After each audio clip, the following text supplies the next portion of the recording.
Sim, todos os procedimentos auxiliares na cirurgia plástica são chamados procedimentos auxiliares, né? Auxiliares do quê? Auxiliares da cirurgia plástica, eles são da especialidade. Eles devem ser exercidos por cirurgião plástico, mas isso tem uma invasão, infelizmente, que deturpa a coisa e faz com que procedimentos maravilhosos sejam mal vistos. O grande exemplo é a toxina botulínica. Eu vou falar o nome comercial aqui, que me perdoem, mas porque esse nome virou igual Gillette, né? Lâmina de barbear, Gillette virou sinônimo de lâmina de barbear. O Botox virou sinônimo de toxina botulínica.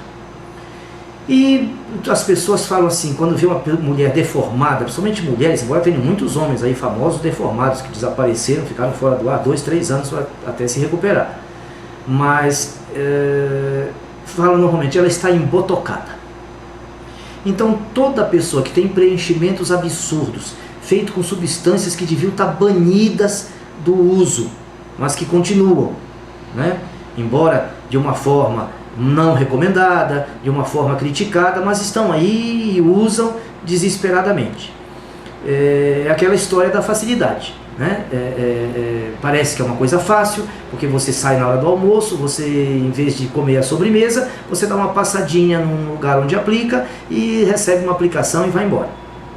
A toxina botulínica é um paralisador muscular.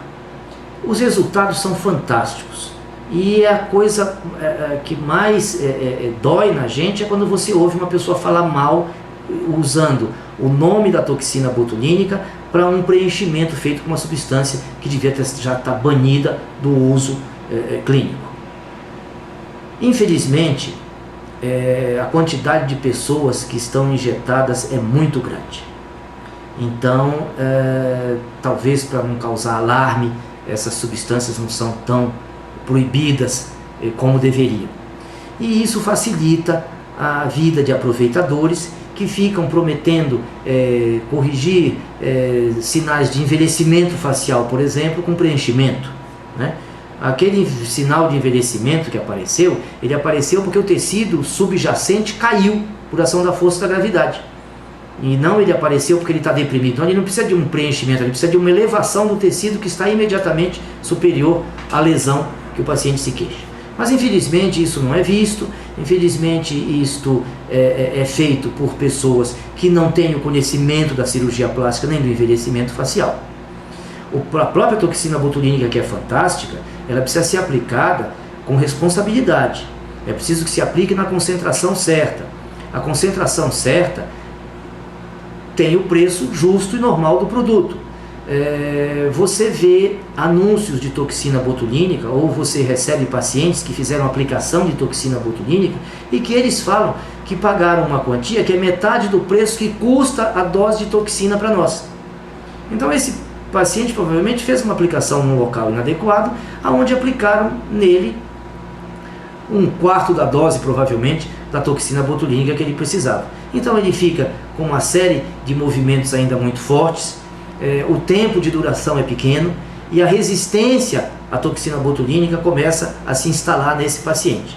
Ou seja, quando ele vai procurar um serviço adequado, decente, para fazer uma aplicação correta, muitas vezes a chance dessa aplicação já fica diminuída em função desses pequenos erros que foram cometidos. Isso acontece, a gente sabe notícia desse tipo de problema todos os dias, mas infelizmente não são só cirurgiões plásticos que cuidam desses procedimentos auxiliares. Preenchimentos, que quando bem feitos e bem indicados são adequados, mas a indicação de preenchimento é pequena, os volumes de preenchimento são pequenos, né? O único preenchimento que você tem grande autorizado, porque mama é uma coisa que não está muito liberada, não está muito bem aceita, é o preenchimento glúteo e sempre com gordura, né? Você pega pacientes que tiveram volumes enormes de substâncias que é para se injetar 1 ml no máximo, tiveram 300 ml injetado na região glútea. E claro, sempre com complicação. Isso é muito importante, que se entenda o que é o procedimento correto, que se entenda quais são os profissionais habilitados a fazer aquele tipo de procedimento, né? Isso é uma coisa importante na educação da população. Saber procurar profissionais. É só entrar no site da Sociedade Brasileira de Cirurgia Plástica que você vai encontrar 5.000 cirurgiões plásticos no país cadastrados a fazer isso. E todo ano se formam mais uma centena e tantos profissionais, todos os anos, que entram no mercado. Então não falta gente para fazer isso, né? Você vai ter quem faça isso na sua cidade, no seu bairro, perto da sua casa, né? Você não precisa ir em lugares inadequados, em lugares inapropriados, com pessoas, eu não vou dizer profissionais, com pessoas incompetentes para fazer o procedimento, né? E mesmo num procedimento tão bom quanto a toxina botulínica, com resultados e às vezes com resistências criadas ao uso da toxina pelo paciente. É fundamental que você ouça pelo menos a opinião de um desses profissionais antes de fazer. Se você está propenso a fazer algum procedimento estético e esse procedimento é um procedimento médico, esse procedimento você não deve fazer sem antes consultar um cirurgião plástico na sua região, na sua cidade, no seu país, seja lá onde for. Isso é fundamental que você faça, porque ele vai com certeza saber lhe aconselhar se você deve fazer ou não aquele procedimento. E escute o seu cirurgião. Não acredite naquela pessoa que é um picareta, que vai fazer uma coisa errada para você e que está dizendo que é moderno, avançado, e você muitas vezes sai do consultório do seu cirurgião achando que ele que é arcaico. Seu cirurgião é uma pessoa extremamente atualizada. Os cursos e congressos de cirurgia plástica se espalham por todo o país, por todas as regiões, e são altamente frequentados pelos cirurgiões plásticos brasileiros. O índice, a frequência nos congressos e cursos é altíssima. Todos os cirurgiões são bem orientados. Você precisa saber se ele é cirurgião plástico. Ele foi cirurgião plástico, ele tem uma orientação boa para lhe dar, e acredite na orientação dele, embora ela não lhe pareça talvez tão moderna quanto a sua ideia de modernismo exige. São inúmeros os procedimentos auxiliares da cirurgia plástica, os procedimentos ligados à estética corporal e facial, são muitos e com efeitos muito bons. O importante quando você vai prescrever esse tipo de procedimento é que você atente para o paciente como um todo. Por exemplo, você vai tratar mancha facial. Você vai fazer uma associação, por exemplo, de peeling, né, com luz intensa pulsada. Um exemplo.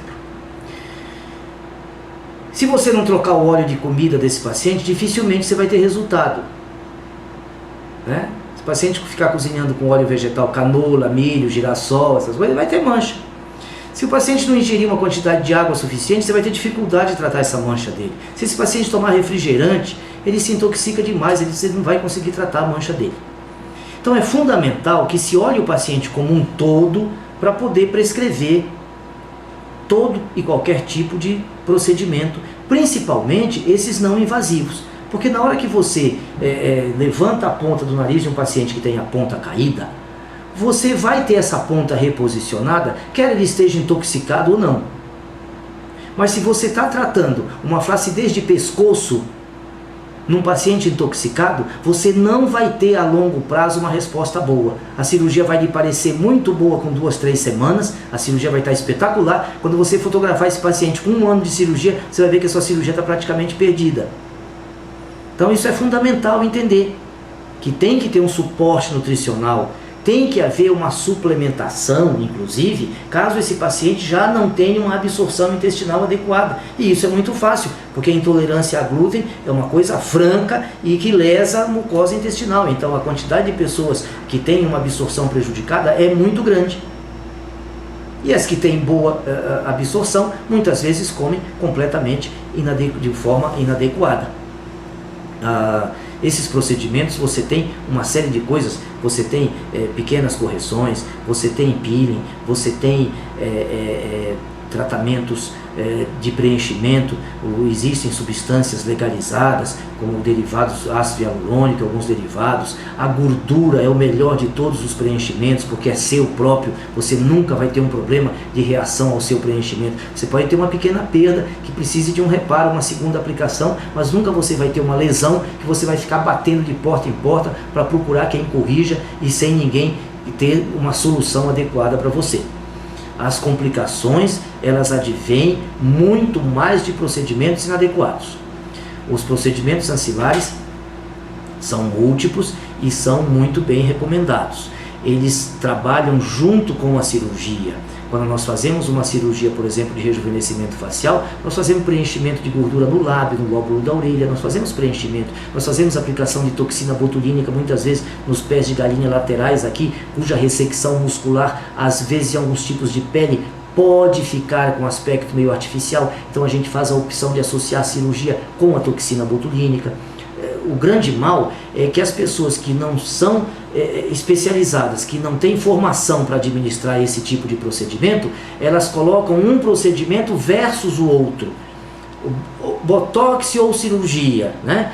Preenchimento ou cirurgia, e na verdade não é isso, é toxina botulínica mais preenchimento mais cirurgia.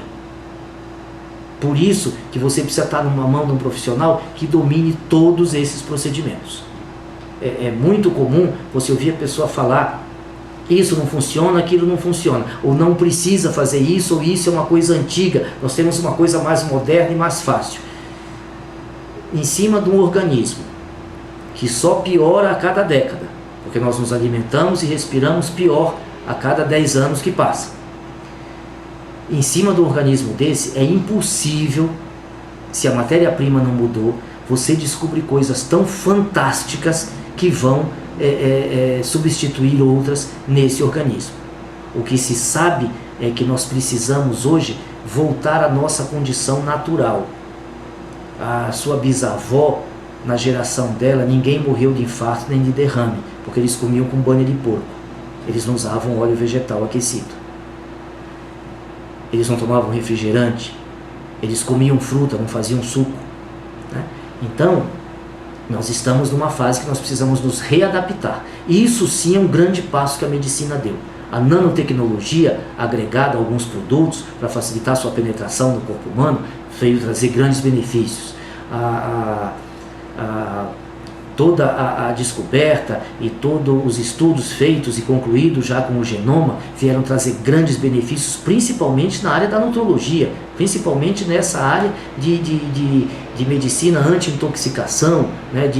Hoje em dia existe a detoxicação. Isso é uma coisa que está se incrementando muito no mundo, porque nós estamos totalmente já não toleramos mais as dosagens que a gente tem de mercúrio, de metais pesados, de cloro, de flúor, de bromo e de uma série de outras coisas.